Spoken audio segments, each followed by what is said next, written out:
semuanya, perkenalkan nama saya Salan Alwi. Saya perwakilan dari kelompok 2 yang membawakan materi keputusan investasi dari mata kuliah manajemen keuangan perbankan.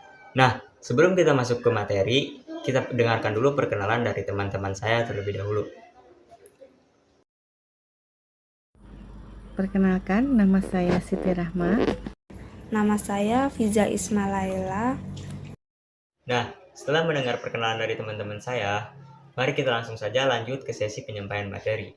Nah, jadi kami dari kelompok 2 itu akan menyampaikan materi mengenai keputusan investasi yang berkaitan dengan aspek-aspek seperti pengertian investasi, metode penilaian investasi, seperti perhitungan kuantitatifnya, dan lain sebagainya. Nah, tanpa membuang banyak waktu, mari kita lanjut ke sesi penyampaian materi yang akan disampaikan oleh saya dan teman-teman saya berikut ini.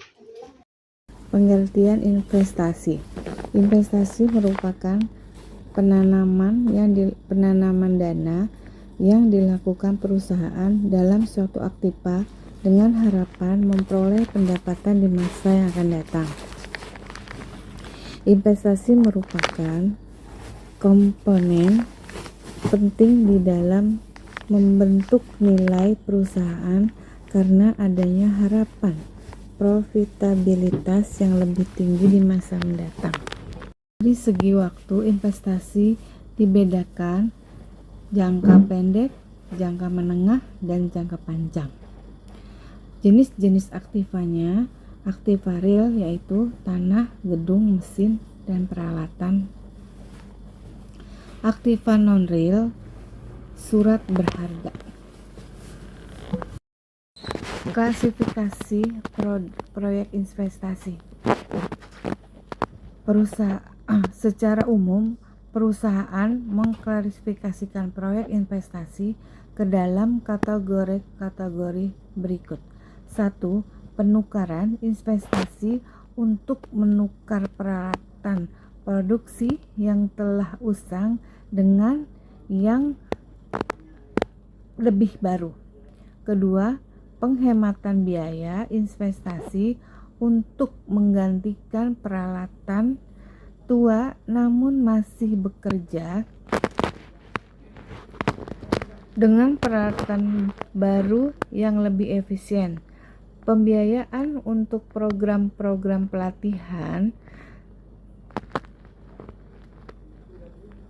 yang ditunjukkan untuk mengurangi biaya tenaga kerja dan pengeluaran untuk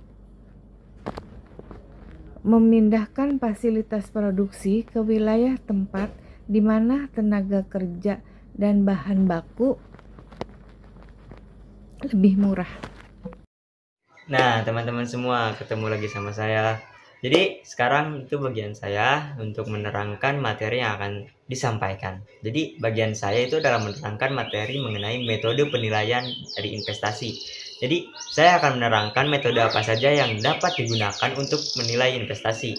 Nah, dalam metode-metode ini, metode penilaian investasi terdiri dari 3 metode. Nah, yang pertama yaitu metode Accounting Rate of Return atau ARR. Nah, metode ini merupakan metode yang menilai usulan proyek investasi dengan cara mengukur tingkat keuntungan dari investasi yang digunakan untuk mendapatkan keuntungan tersebut. Nah, secara matematis, rumus dari ARR atau metode Accounting Rate of Return ini adalah ARR sama dengan rata-rata laba setelah pajak dibagi rata-rata investasi dikali 100%. Nah, metode payback period atau PBP. Nah, PBP ini merupakan salah satu metode yang menilai usulan proyek investasi dengan cara menghitung jangka waktu suatu investasi untuk menutup kembali semua pengeluarannya dengan menggunakan aliran kas yang masuk. Secara matematis, rumus untuk menghitung PBP adalah sebagai berikut. Nah, jadi PBP sama dengan investasi awal dibagi arus kas yang masuk dikali 1 tahun. Nah, metode penilaian investasi yang ketiga, metode Net Present Value atau NPV. Metode NPV ini merupakan metode yang menilai usulan proyek investasi dan mempertimbangkan nilai waktu uang. Nah, untuk rumusnya adalah NPV sama dengan present arus kas investasi dibagi present value investasi. Nah, karena sudah diketahui dari contoh studi kasus tadi, mari kita selesaikan dengan contoh cara penghitungan metode penilaian investasi yang pertama, yaitu ARR. Nah, kita masukin rumus yang tadi. Karena ini ada dalam tanda kurung, kita utamakan yang ini, yaitu 50 juta dibagi 200 juta itu kalau tidak salah hasilnya 0,25. Nah, kita turunkan yang 100. Ini 100% ya, teman-teman.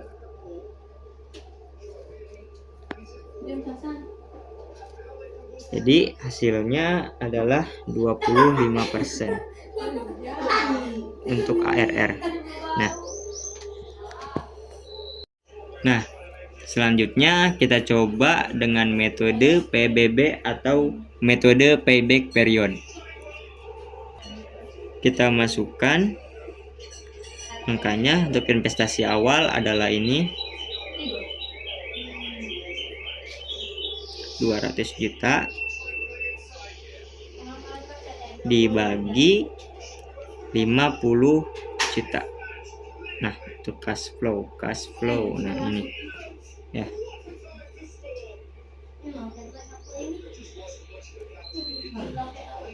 Hasilnya adalah 4. Jadi hasilnya maksud yang 4 yang dimaksud itu adalah 4 tahun. Nah, seperti ini.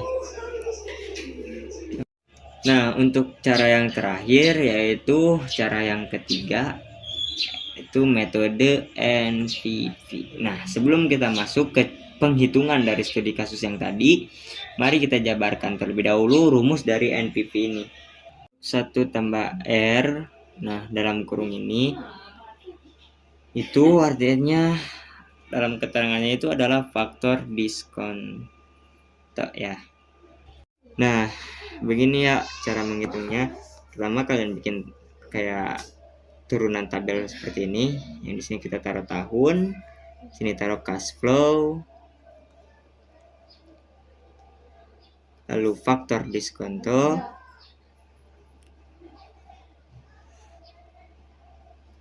terus yang terakhir sini PV kas masuk.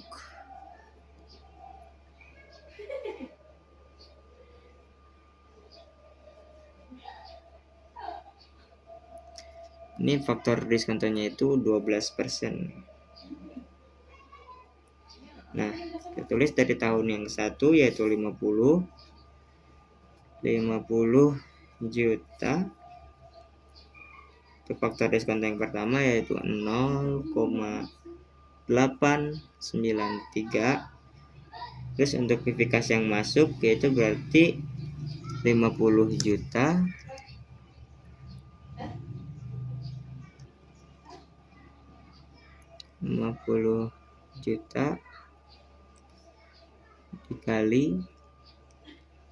dikali faktor diskonto yang di sini ya. Nah, masukin di sini 0,893. Hasilnya adalah 44.650 juta. Nah, jika sudah dilakukan sampai tahun yang kelima, kalian bet juga yang tahun kelima untuk residu, yaitu 20 juta. Terus untuk faktor diskontonya adalah sama dengan yang ini ya. Lalu lakukan hal yang sama seperti yang tadi, tetap dijumlahkan yaitu 20 juta dikali 0,567 hasilnya sama dengan 11.340.000. Nah, untuk tahap selanjutnya mari kita jumlahkan semua hasil-hasil yang ini. Pokoknya setiap hasil perhitungan yang di sini kita jumlahkan semuanya. Nah, setelah yang tadi yang di sini kita pindahkan semua, kita jumlahkan. Nah, seperti ini. Ini tuh jika kita jumlahkan hasilnya adalah 191.590.000 rupiah. Nah, jika sudah seperti ini, kita tinggal jumlahkan saja seperti yang diterangkan di awal. yaitu NPV sama dengan present arus kas dikurang present value investasi.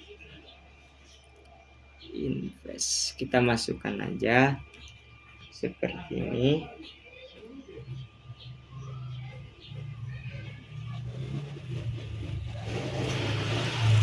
Rp191.590.000 dikurang investasi awal yaitu 200 juta.